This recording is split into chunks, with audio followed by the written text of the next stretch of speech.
D'abord, ce dont je veux parler, c'est de l'enveloppe. Regardez comme elle est belle. Quand vous avez ça dans votre boîte aux lettres, c'est métallisé, je sais pas comment ils ont trouvé ça. Et dedans,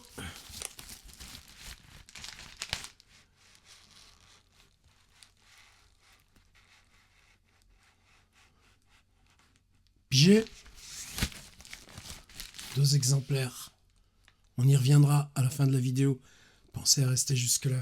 Thomas Vino, Peggy Viala, Maeva Tur, Antoine Tarot, Mathieu Simonet, Ryoko Sekiguchi, Laurent Sagalovic, Cécile Roumiguière, Dominique Rochet, Mel Pigu, Colline Pierret, Éric Pessan, Eddie Payaro, Martin Page, Judith Niogré, Marc Molk, Marie Laforêt, Julia Kerninon, Neil Jomunsi, Emmanuel Houdard, Roland Classer, Loïc Froissart, Quentin Faucon-Pré, Amandine D, Fanny Chiarello, Julie Bonny, Sandrine Bonin, François Bon, Rodrigo Bernardo, Clémentine Beauvais, Audrey Alouette.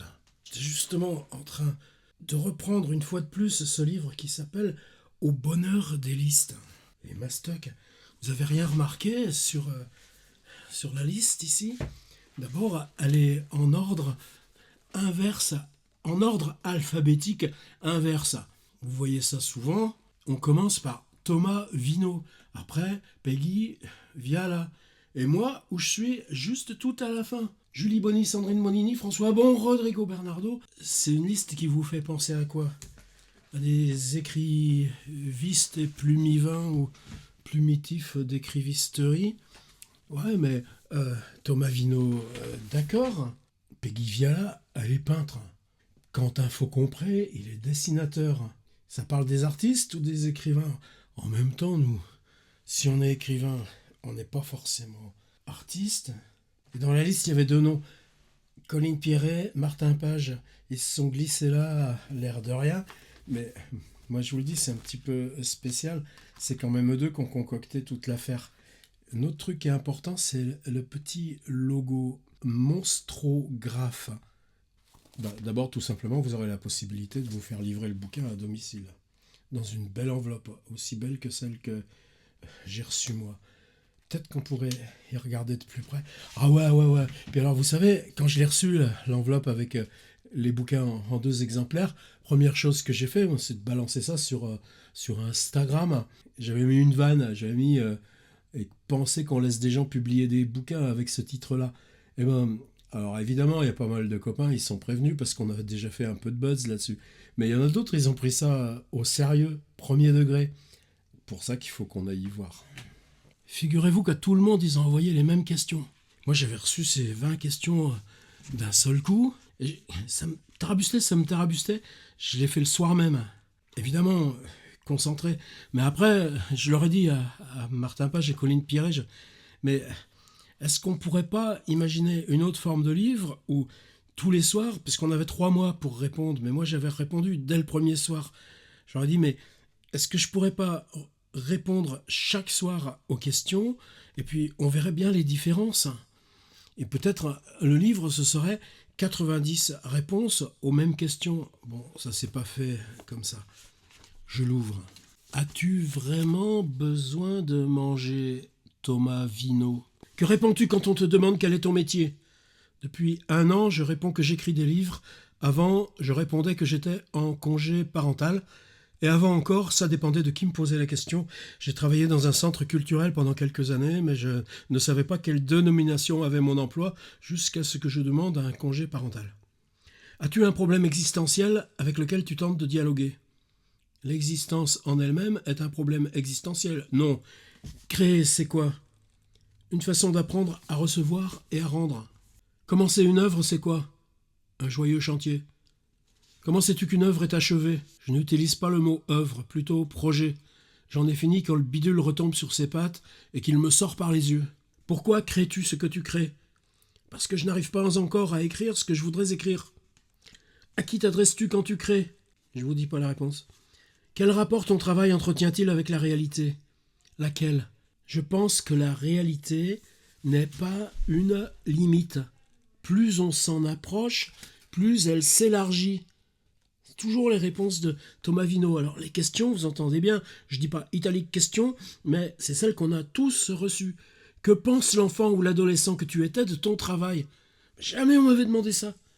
Je sais pas assez de cul et de drogue. Peut-être qu'il trouverait ça un peu chiant. Qu'y a-t-il sur ton bureau? C'est un bureau commun, le bureau de la famille dans le salon. Celui de ma douce qui y prépare ses cours et ses illustrations. Je m'en sers donc quand je suis seul, essentiellement le matin. Est-ce que parfois t'en as marre? Marre d'un projet, oui. Marre d'écrire, en général, rarement. Quand j'en ai assez d'un truc, je le laisse reposer jusqu'à ce que l'envie revienne. As-tu déjà pensé à raccrocher les gants? Non, c'est la seule chose que je sais faire. C'est la seule place que j'ai trouvée. La seule activité que je fais sérieusement. Ça et ma famille, c'est mon équilibre. Est-ce qu'il y a des choses dans ton métier qui te mettent en colère? La prétention, l'entre-soi. Il y a des auteurs plus confits que des cuisses de canard, dit Thomas Vino. Pourquoi milites-tu? Toutes les formes de douce récalcitrance, les pas de côté, les ouvertures. Est-ce qu'on t'a déjà tendu des pièges? Sûrement oui, je suis assez naïf, je marche à l'affectif. Qu'est-ce qui te sauve? Ma femme et mes enfants, la littérature, l'amour, l'acuité, tous les refuges, les biais, l'étonnement, la persévérance, l'imprévisible, le sommeil, la colère parfois. Qu'est-ce que tu veux sauver? La même chose, avec en plus quelques fraises des bois, 2 verres de vin blanc frais, des siestes crapuleuses. Qu'est-ce que tu envies aux disciplines artistiques que tu ne pratiques pas, comme à celles que je pratique, la justesse du trait, le sens de l'équilibre? Qu'est-ce qui pourrait te faire abandonner? Trop de douleur, la perte. Qu'est-ce qui t'empêche d'abandonner? Tant que je tiens sur le fil, j'y reste. Quand tu es à terre, comment tu fais pour te relever? Je fais monter quelqu'un sur mes épaules, dit Thomas Vino. Où est la joie de ton métier? Dans la jubilation de l'invention, dans les trépignements du peaufinement. Qui sont tes alliés? Le temps, les créateurs qui me nourrissent, les matins qui me consolent, les gens que j'aime, les sourires en coin, dit Thomas Vino. Quels sont tes ennemis? Les mêmes, je suppose, mais moi, avec. Est-ce que le fait d'être un homme a fait influence sur ton travail? Je ne vous dis pas la réponse. De quel matériel as-tu besoin pour créer? D'expérience, de temps et de silence, de lecture, de café, d'un stylo, d'un ordi. D'où viennent tes revenus? Je vous dis pas la réponse. Mais voyez que ça y allait franco. Fais-tu des boulots alimentaires? Boum. Comment t'es-tu organisé pour vivre de ton art? Boum. Là, quand je fais boum, c'est pas la réponse de Thomas Vino. Lui, il détaille, vous avez bien compris. Je vous le dis juste les premiers mots de chacune des réponses. C'est pour vous faire envie. Dans quelles conditions travailles-tu? Il faut du temps, du silence. J'essaye d'en trouver. Et la suite. Qu'est-ce qui est choisi ou subi dans tes conditions de travail? Nous avons fait un choix de vie. Plus de temps, moins d'argent. C'est possible de rester à un niveau précaire, mais visible grâce à cette maison et à nos efforts mutuels. On part pas beaucoup en vacances, mais les minots ont ce qu'il faut. Nous faisons tous les deux ce que nous aimons. C'est déjà pas mal, non? En quoi la présence ou l'absence d'une famille avec toi influence tes conditions de travail et ta création? Ça aussi, personne ne nous avait jamais demandé ça, avant que Colline et Martin nous balancent. Qu'y a-t-il dans ton frigo? Et moi, c'est ça qui m'a écroulé. Tu reçois une liste de questions, et dans les questions avant-dernières, qu'y a-t-il dans ton frigo? Thomas Vino, lait, vieux jus d'orange, bière, eau, confiture, mayonnaise, ketchup, Savora périmé, vermifuge, beurre de micelle 3, bout de fromage, œufs bio, mâche bio, saucisse bio, riz, un yaourt, carotte râpée, un lapin au chocolat, champignons, pâté au pastis. Nom de Dieu, qu'est-ce que c'est que ça? Dit Thomas Vino. As-tu vraiment besoin de manger? J'ai besoin de mâcher longtemps et de boire beaucoup d'eau. Quelle est la question que tu as toujours voulu qu'on te pose? Et la réponse à cette question, tu danses, beau gosse? Je vais y réfléchir, dit Thomas Vino. On continue le petit jeu. As-tu vraiment besoin de manger, Peggy Viala? Je ne sais pas si vous la suivez sur Facebook notamment. C'est une peintre des plus physiques, sauvages, mais c'est le monde qui est devant, c'est la réalité qui est devant, avec ses couteaux, c'est ça qu'elle creuse. Et quand elle n'a pas quoi creuser, c'est son autoportrait qu'elle creuse, ou des boxeurs, ou des chiens en ce moment, ou des écorchés d'animaux, mais elle sait ce qu'elle fait. Et par contre, tous les jours, sur son Facebook ou son Instagram, elle montre le travail du jour. C'est-à-dire que le travail du peintre devient comme une visite d'atelier à domicile. Et ça, je l'en sais rudement gré. Que réponds-tu quand on te demande quel est ton métier? Peintre. Elle avait le jeu facile. As-tu un problème existentiel avec lequel tu tentes de dialoguer? Les allers-retours incessants, l'enfance, les choses cachées ou ignorées, c'est peut-être cela que l'on piste. C'est ça ma question, ma chimère, notre viande, ces souffrances, ce qui devrait faire de nous des êtres sensibles, caressants. Créer, c'est quoi? Parler sans le piège des mots. Toucher presque du doigt quelque chose d'à la fois vivant et invitant, une énergie, une file à connecter, et tout serait, tout pourrait l'être, et ça échappe toujours. Commencer une œuvre, c'est quoi? Reculer. Commencer une œuvre, c'est quoi, Peggy Viala? Reculer. C'est le premier mot de la réponse. Comment sais-tu qu'une œuvre est achevée? Quand je suis allé trop loin et que ça s'est tu. Pourquoi crées-tu ce que tu crées? Je réponds pas. À qui t'adresses-tu quand tu crées? Je vous donne pas la réponse. Quel rapport ton travail entretient-il avec la réalité? J'absorbe beaucoup, je digère, je recrache. J'essaye de relier des fils, de réparer, de parler de vie irréparable. Quand tu es à terre, comment fais-tu pour te relever? Astique-toi les jambes avec des rigottes. Magnifique formule de mon papa qui me vient à l'esprit quand je suis à terre. Qu'est-ce qui t'empêche d'abandonner? Ne veux pas faire autre chose. Où est la joie dans ton métier? La nouveauté. Et puis les gens avec qui les choses ricochent. Ça crée des fuseaux d'énergie. Et quand on est dans les fuseaux d'énergie de Peggy Viala, on en profite. Qu'y a-t-il dans ton frigo? L'essentiel, du vin et du fromage. On se marre un peu en même temps, hein? Normal. On se balade un peu dans le bouquin. Ah là, il y a une tartine. Waouh! Des réponses de 2 pages. Mais on n'avait pas le droit. Si on m'avait laissé faire 2 pages à chaque fois. Mais combien il y en a là?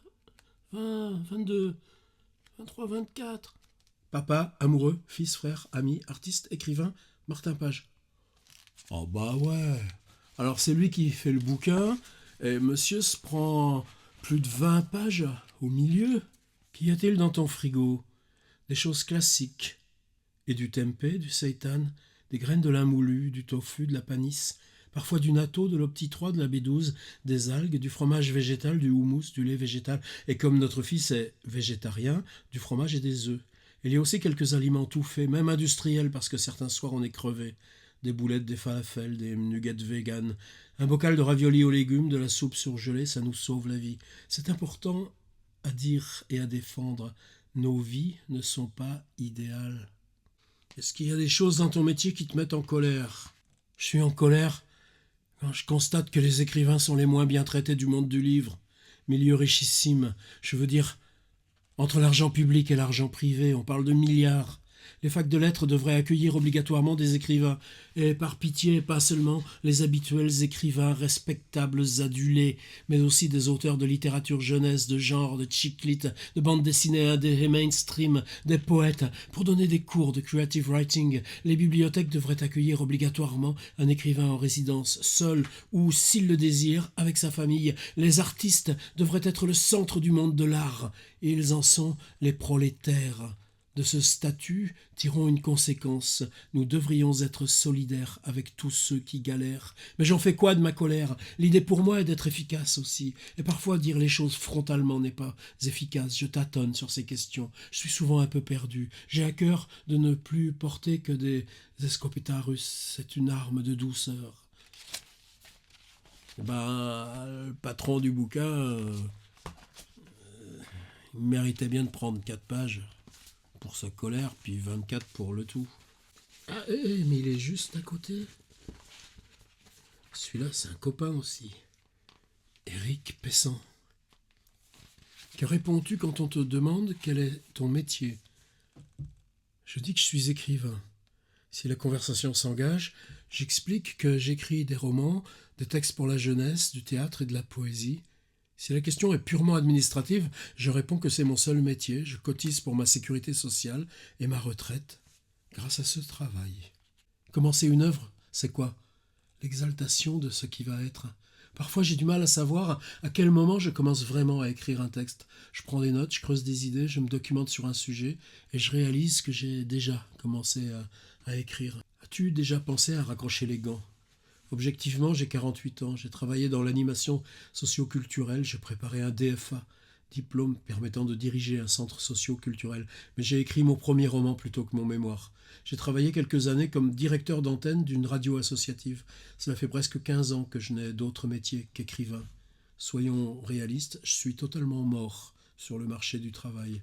Même pour travailler dans une structure littéraire, il vaut mieux avoir des diplômes qualifiants qu'une connaissance de la littérature contemporaine. Qu'est-ce qui te sauve? Le désir. Dans quelles conditions travailles-tu? Lorsque j'ai un livre qui marche, j'accepte moins d'ateliers. Lorsque les droits d'auteur diminuent, j'en accumule plus. Là, par contre, là, nous, on est un petit peu différent avec Eric. Qu'y a-t-il sur ton bureau? Mon bureau est un foutoir où une girafe aurait du mal à retrouver ses petits. Ah, moi, j'ai jamais vu de fou girafe sur mon bureau. Mais il y a des livres, je garde certains livres posés là, parce que je sens qu'ils ont en eux des phrases pouvant m'inspirer. Souvent, je ne les ouvre pas. Leur présence est purement symbolique. C'est presque une superstition ou du fétichisme. Éric Pessan, Le livre parfait, circa 1924. Circa 1924, c'est le nom de l'éditeur. J'ai payé ça 7 €. Et le livre parfait d'Éric Pessan, là on est en octobre, je crois que je l'ai depuis le mois de mars dernier. Eh bien, il est tellement parfait, ce livre, dans son petit emballage plastique, que j'ai même jamais voulu le déflorer. Le livre parfait d'Éric Pessan, il est sur mon étagère, au-dessus de mon bureau, et je ne l'ai jamais ouvert. Je ne sais pas ce qu'il y a dedans. Il y en a d'autres que je connais. On a toujours tendance d'abord à aller voir qui on connaît dans un livre collectif. C'est finalement pas si mal qu'il soit classé par ordre alphabétique. Simplement, Nei Jomunsi, lui, son nom c'est Julien Simon. Alors tout d'un coup, ça expliquerait que ce mec, il ait choisi un anagramme Nei Jomunsi de Julien Simon simplement pour être un petit peu avant les autres dans le livre. Ça fait gros quand même. As-tu vraiment besoin de manger, Neil Jomunsi? Que réponds-tu quand on te demande quel est ton métier? Avant, je répondais que j'étais écrivain et éditeur, comme si cette dernière fonction justifiait la première, que par son image sérieuse, elle l'excusait presque. Maintenant, je dis écrivain ou auteur, indifféremment. Je n'évoque plus vraiment mes activités d'édition. C'est important d'être fier de ce qu'on fait et de ne pas vivre cela comme une imposture. Ça commence par là.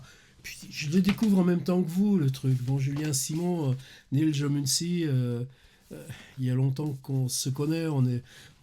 C'est l'aventure du livre numérique partagé sur des chemins différents, mais toujours en dialogue. Cherchez son site, c'est page 42, page42.org.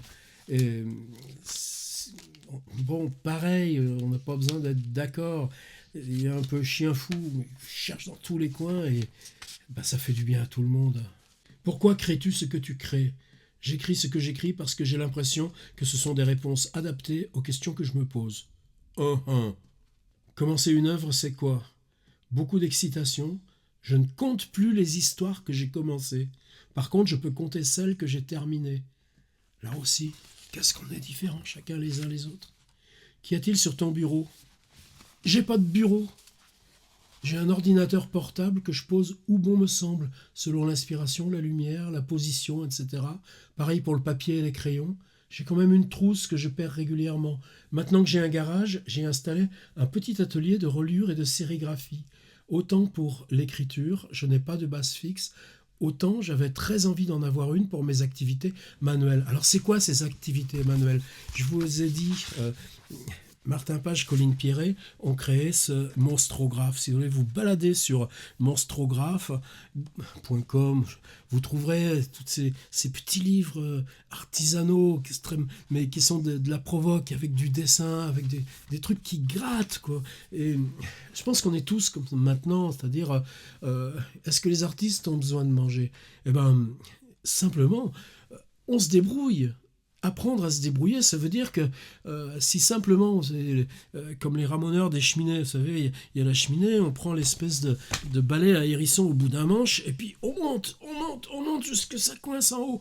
Mais non, c'est plus ça. C'est pas remonter les trucs par la cheminée moitié bouchée pour voir l'éditeur, le grand éditeur qui est au-dessus. On s'organise, ça n'empêche pas Colline Pierret, Martin Page, qui publient à l'école des loisirs, d'ailleurs ils viennent de sortir un livre à tous les deux, Flora ou je sais pas quoi, Martin de publier au Seuil des trucs qui tiennent de la science-fiction ou de réflexion sur l'écriture. Ben ouais, mais il y a de la place. Et notre atelier, on se le prend en charge. Julien Simon, il est pareil. Lui, ça s'appelle Osmocorp, Osmokorp, mais passez par page 42, vous trouverez tout. Et là encore, quelque chose complètement différent de ce que j'essaie de moi faire avec mes print on demand. Lui, tout est fait à la main, cousu à la main dans les traditions du Japon, etc. Mais au moins, on apprend à créer ces communautés, ces partages de communautés qui sont tellement décisifs. Et vous avez vu, il y a aussi Ryoko Sekiguchi. Alors elle doit être dans le début du bouquin. As-tu vraiment besoin de manger Ryoko Sekiguchi? C'est un petit peu marrant parce que vous osez poser cette question à Ryoko. Je ne sais pas si vous suivez son Facebook ou son Instagram. Il n'y a que ça. Elle est toujours dans les restaurants. C'est son métier. Elle est critique culinaire pour gagner sa croûte. Mais elle ne fait pas ça à la légère. Il y a ce parallèle, par exemple, son livre qui s'appelle Manger fantôme. Puis de l'autre côté, là, elle vient d'organiser une espèce de banquet à Beaubourg, où tout ce qui était goût devenait une performance. Donc cette réflexion entre les deux cultures sur ce qu'il y a du corps et comment le corps fabrique ce qu'on donne à l'autre, à la bouche de l'autre pour qu'il prenne. Que réponds-tu quand on te demande quel est ton métier? Traductrice. Elle est même drôle de traductrice puisqu'elle traduit du français au japonais et du japonais au français. As-tu un problème existentiel avec lequel tu tentes de dialoguer? Je pense qu'au début, oui, plus maintenant. Là, on est renseigné. Créer, c'est quoi? C'est respirer ou penser. Le genre de choses sans lesquelles on ne peut tout simplement vivre. Commencer une œuvre, c'est quoi? Ce n'est pas moi qui commence une œuvre. C'est la parole, la phrase de quelqu'un, un dialogue qui déclenche une œuvre. Quel rapport ton travail entretient-il avec la réalité? Le même rapport que le travail du menuisier entretient avec la réalité. Quel rapport ton travail entretient-il avec la réalité? Le même rapport que le travail du menuisier entretient avec la réalité. Ah, rien que pour cette phrase, vous devriez aller voir mon strographe pour ce livre. Bon, et puis moi, alors, qu'est-ce que j'ai raconté? Parce que depuis, j'avais un gros problème, puisque comme j'avais répondu le soir même, je m'étais dit peut-être je pourrais le refaire, puis après je dis mais chaque jour où je le referai, mon truc il sera toujours différent, donc j'ai dit non, j'y touche plus. Et même quand Colline m'a envoyé le fichier en disant est-ce que tu relis pour les épreuves, j'ai attendu 48 heures, puis je lui ai renvoyé, je lui ai dit tout va bien. Tu parles, je l'ai pas ouvert, de toute façon j'arrive jamais à corriger les épreuves. C'est elle qui m'a dit oui mais là il y a un petit truc là. Mais vas-y si tu veux, corrige ce que tu veux. As-tu vraiment besoin de manger, François Bon? Que réponds-tu quand on te demande quel est ton métier? Depuis mes 60 ans, je suis prof d'écriture dans une école d'art. Alors, depuis 4 ans, je réponds, je suis prof d'écriture dans une école d'art. Et tout ça, c'est vrai. Et même d'ailleurs, l'an prochain, j'aurai 66 ans, je ne serai plus en école d'art. Qu'est-ce que je dirais? Profession? Entrepreneur freelance. Et puis, c'est quand même pas de la plaisanterie. Il y a 42 écoles d'art en France. Vous croyez qu'on perd notre temps? Demain, je vais leur parler de Rimbaud, demain matin. Ensuite, on va faire atelier d'écriture, quand on est dans le tout début de l'année. Je propose évidemment de retraverser espèce d'espace.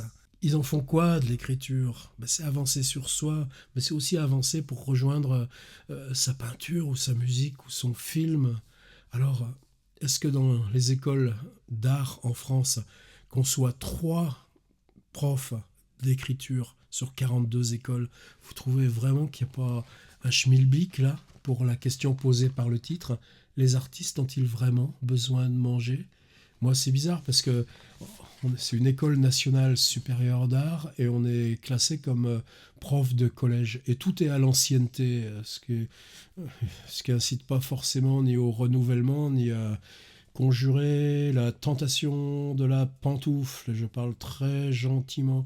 Pas pour mon école, hein, ou pour les autres. Donc quand on commence à être salarié à 60 balais et qu'on arrive à 65, le salaire il est pas gros. Donc c'est pas le fric qui me fait venir dans ce truc-là. C'est même des fois le contraire. Je me dis, si j'avais continué à être funambule sur mon boulot perso depuis ces 5 ans, qu'est-ce que j'aurais fait, y compris même financièrement, que j'ai pas fait à cause de ce petit salaire dans ce machin, la charge que c'est, mais comment ça m'a renouvelé en profondeur. Oh, mais là, je réponds, vous voyez, c'est ça le truc. Fallait pas se mettre à répondre aux questions après les questions. As-tu un problème existentiel avec lequel tu tentes de dialoguer? Je n'ai pas de problème existentiel avec le langage, sinon n'avoir pas vraiment d'autre intérêt ni imaginaire. Commencer une œuvre, c'est quoi? Longtemps, je refusais le mot œuvre. Aujourd'hui, avec ses 20 ans d'âge, mon site internet dépasse la possibilité que j'ai de me le représenter, voire de le mémoriser, sans parler de la possibilité de maintenir sa diffusion post-mortem. Alors oui, mon site web est peut-être hors de moi, provisoirement, une œuvre. Qui t'adresses-tu quand tu crées? Avec très grande certitude, ce n'est pas un paramètre qui compte, lui tourner le dos résolument. Que pense l'enfant ou l'adolescent que tu étais de ton travail? L'enfant était dans son trou de province, l'adolescent plutôt gros bêta. La question est inverse. Faire que ce qui est travaillé de la fable du rêve soit digne de ce qui nous a ici menés depuis l'enfance, en fidélité même à ce que nous n'aurions pas su projeter. C'est bizarre de se relire parce que il y a des moments où on est forcé d'être sérieux, on est sérieux. Je crois que là, dans le boulot YouTube, ça m'apprend à casser la coque de sérieux. En même temps, ce qu'atteint l'écriture, c'est pas remplaçable. C'est cette instance entre parole et écriture qui travaille en ce moment comme une impossible double séparation. Qu'y a-t-il sur ton bureau? L'ordinateur, les chargeurs, le bazar photo, un casque, un tournevis, les disques durs pour les sauvegardes, j'en ai même rajouté un hier. Le pied à coulisses de mon grand-père, un Mediator, j'en ai même 5 ou 6. Des factures en retard, ça, il y en a 4 cm d'épaisseur. 3 livres d'Édouard Levé, ils sont là-haut, j'en ai d'autres, mais ça change pas énormément. Tiens, si, regarde, je viens de m'offrir le nouveau Jean-Christophe Bailly. Saisir, intitulé un livre Saisir.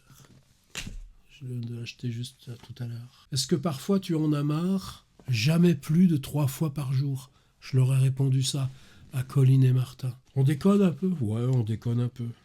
Mais pas tant que ça. Quoi milites-tu? Convaincre est infécond, disait Walter Benjamin. Je développe pas la totalité de la réponse. De quel matériel as-tu besoin pour créer?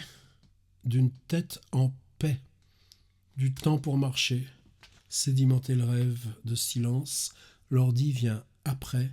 Qu'est-ce qu'il y a dans ton frigo? Eh ben voilà, on y est au bout.